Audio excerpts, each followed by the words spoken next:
Hi there, welcome to the I Ching Cafe. My name is Belinda Dubston and welcome to our weekly I Ching overview for the week commencing the 3rd of April 2023. We ask the I Ching every week, what should we be really focusing on? So last week we had hexagram 29, the abysmal. We had that changing line saying, watch out for getting caught out in the eddies or going down a dead end and being trapped and not being able to come back. And of course, hexagram 48, the well, returning to bring our attention to the structure that we are creating, the well, the mechanism, the business model, the structures in our lives, the communities that tap us into the resources that we need. So for you, what was last week all about? I just couldn't believe this I Ching working with hexagram 29, the abysmal, barreling down the river. And it was so evident for me in my life this past week. And what I thought about how valuable it is to have a symbol, something that you can connect to and hook to help understand these hexagrams and then apply them. And so I shared with you last week this idea of, you're paddling down the river in these rapids and you just got to go for it. You've got to take the leap and you've got to paddle like crazy. It's not time to get into mental paralysis. You just got to go for it. And so we also learned about these eddies, and I thought to myself, every time I was going through something and feeling afraid and feeling like, the pace and the intensity and the risk and all the decision making, hectic, intense, I thought, paddle like crazy, Belinda, paddle like crazy. And I just had this image in my mind of being on the water with this kayak and paddling. So the symbol really helped me last week. And that's really the value. So whatever you can do in taking away from these episodes is take away a symbol that really resonates with you, whether it's for the whole hexagram or it's for a particular changing line. And just let that symbol sit with you, that it becomes a tool that pops back into your mind every single time as you need it. As you encounter this energy, it helps to really work with it. Okay, so this week, what is the I Ching asking us to pay attention to? We have our first hexagram, very different energy of 33, retreat.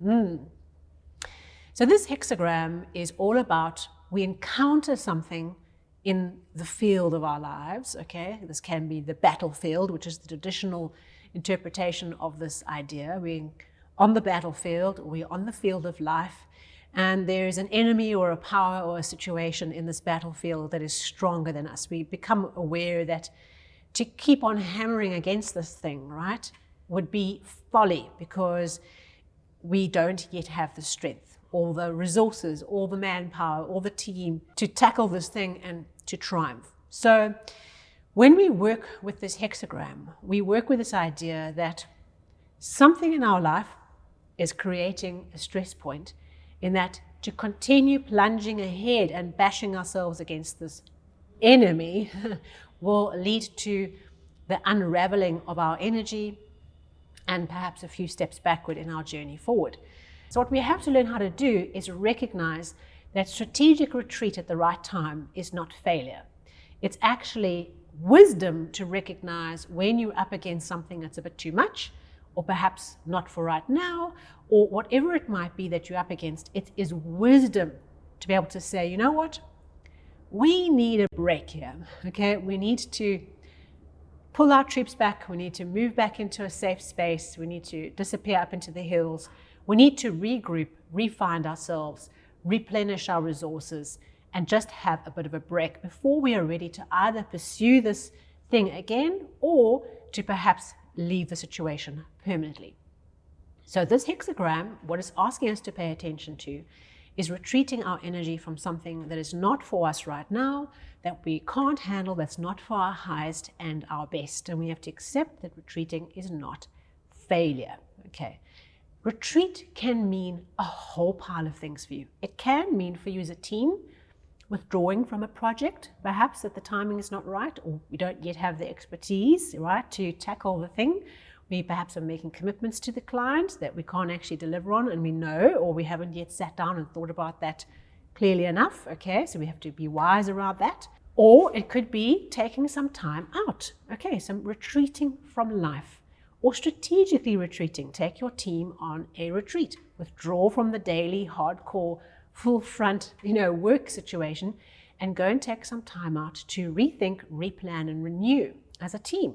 For you as an individual, perhaps this is about taking some time out. I'm conscious that this energy of retreat is taking place over the period for many of us who celebrate the Easter time, and it is a wonderful opportunity to take time out and reflect on the meaning of Easter and what it means, and thinking about what are we willing to sacrifice. What are the aspects of the lower self that we are willing to sacrifice for the benefits of the higher?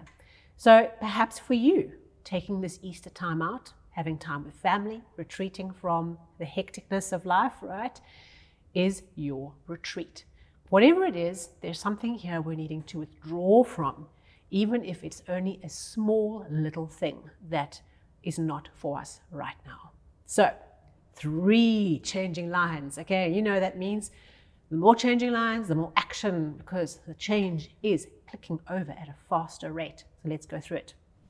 Changing line in the first position is the first line. Okay, so this, if you can imagine a battlefield, this is the group of people that unfortunately have found themselves stuck between their troops that are retreating into the hills, okay, and the invading army that's coming in behind us. So we're the tail, okay, we're at the tail end of the retreating line.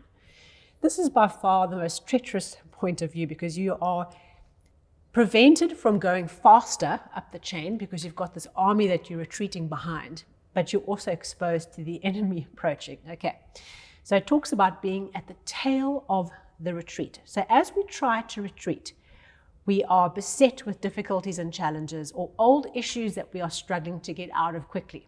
Okay, and so the best thing that we can do is just be patient, be still, okay, and not panic, and not try and run around like crazy people trying to get out of the way.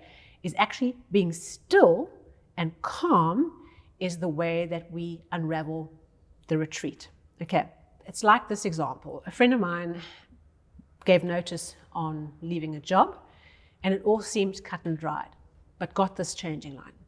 And I said to her, as you try and retreat and withdraw from this position, they're going to try and hold you and keep you involved for something. And it's going to be hard to get out of the situation, okay, because of these being tethered to the situation. And so that's what happened. The boss in this situation said, look, can you just caretake this particular role for a period of 3 months while we try and find somebody else for that piece? And so it becomes very difficult to be able to get out of it.